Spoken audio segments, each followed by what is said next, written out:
I wanted to do a little quick video here, which is my Song of Ice and Fire figures and some scenery. So it's Song of Ice and Fire by George R.R. Martin. Game of Thrones was a TV series, and this is a range of figures, and the game is based on the book. So we're starting off at the Inn on the Crossroads, which was by the Trident, up towards the north, and this was quite a pivotal location in the books and later in the TV series. There's a lot of battles for you basically. The scenery, so all the cardboard is by Battle Systems. This is their Fantasy Village Kickstarter, and I'll just give a bit of an overview. It's really gorgeous stuff, really pretty, really easy to put together, and very reasonably priced. So this is the battlefield. It's just a 3x3 player mat, and that's a deep cut studios mat. It's a really lovely mat as well. So you've got the cobblestone texture and the grass to make like a little village or a square or a perfect kind of crossroads for this.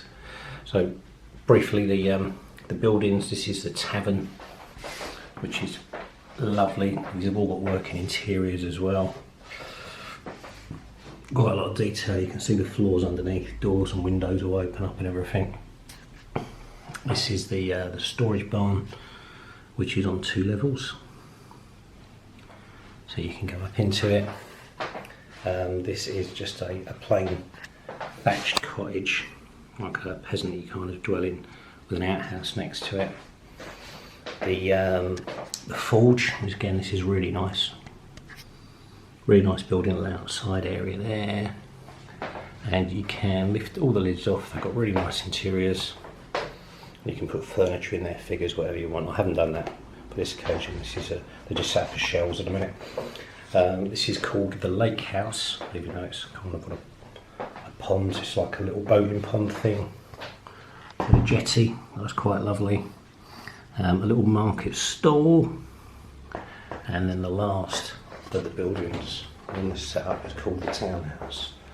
Just a 2-story, really sort of traditional fantasy looking building. So all of these have worked perfectly for anything Dungeons and Dragons, any of the big sort of mass figure fantasy games now. So going over to the figures now, I've just set up my Stark and my Lannister forces.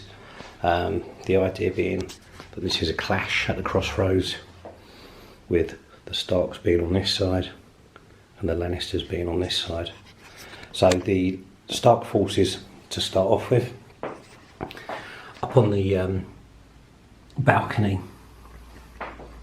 of the tavern, got some Stark bowmen to fire into the centre. See your reserves here are the Stark cavalry. These are lovely figures.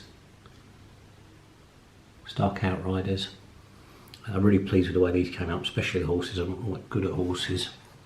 And then we've got the Stark main battle line, which is generally these guys, who are the Sworn Swords. So I'll focus on him. No, not that there. Sworn Sword do a normal kind of infantryman, and then I have captains, which are the guy here in the middle. So they formed a line.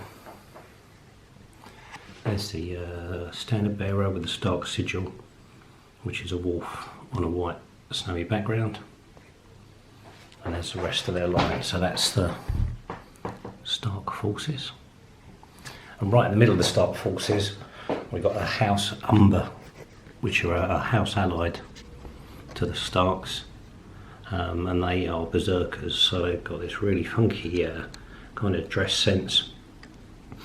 They're wearing the house colours. You can see the house flag, which is a giant that's broken his chains, and these fellas are all meant to be like literally like giants of men. They're all great big horrible northern barbarian berserkers, always use axes,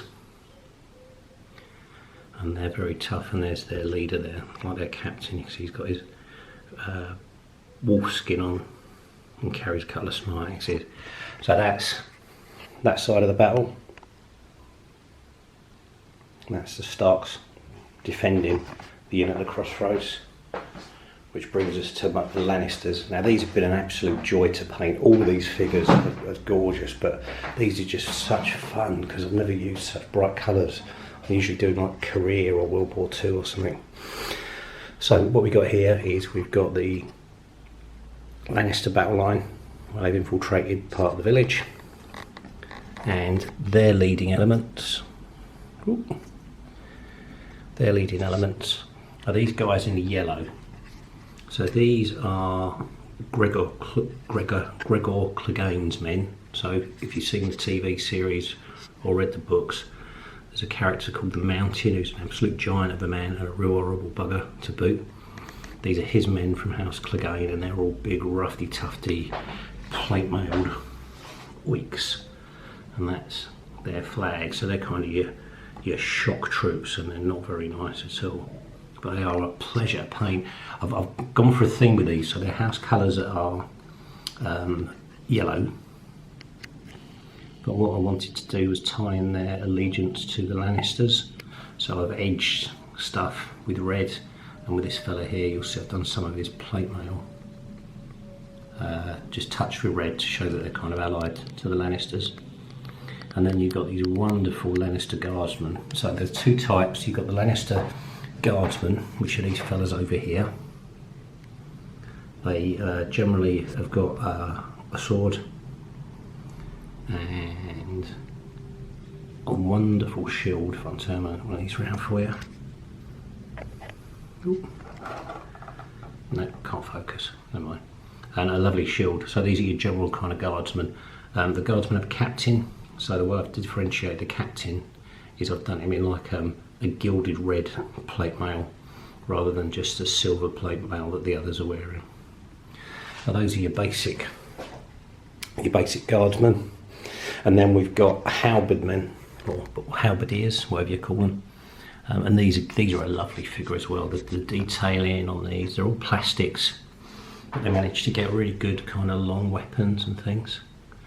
So these are the halberd fellas, and they've also got their banner. Just see if this is focusing. I'm not sure it is. Never mind. Yeah, and they are a real joy to paint. So these are really good. You can have like a block of pikemen in effect.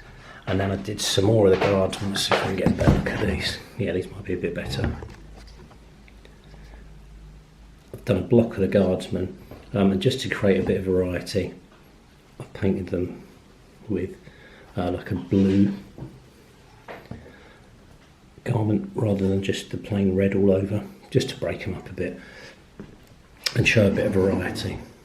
And again, they're there with their captain, and they're just kind of trying to flank the Stark wall. They're just coming down to ground level. I'll take a few pictures, still pictures of this, but it's it looks really nice. So the game system is the Song of Fire and Ice miniatures game, which is a mass combat game. What I've done with these figures is I've put them on clear bases, as you can see. Now the actual game itself relies on movement trays, which I'm not keen on at all. They're just basically big lumps of plastic that you put your figures in. And I've seen some beautiful painting with these figures that people have done, but they're absolutely ruined by these awful bloody movement trays and what they look like. So with my guys, as with most of my stuff now, clear bases, because you get that effect I'm showing you now. You put on anything and they just look right. And to be honest, I've no idea what I use these for.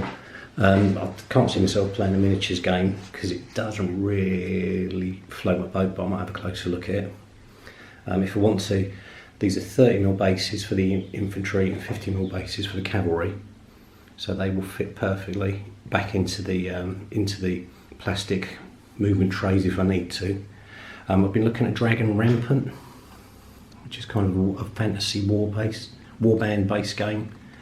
I've got the role-playing game I'm taking a look at. That looks fun, but I'll probably never get around to it. So, in all probability, I'll just end up painting loads of pretty figures and getting them out every now and then to take some pickies off. So that's my whistle-stop tour of the fight for the Crossroads for Seymour Games Song of Ice and Fire. Really recommend these figures. Take care.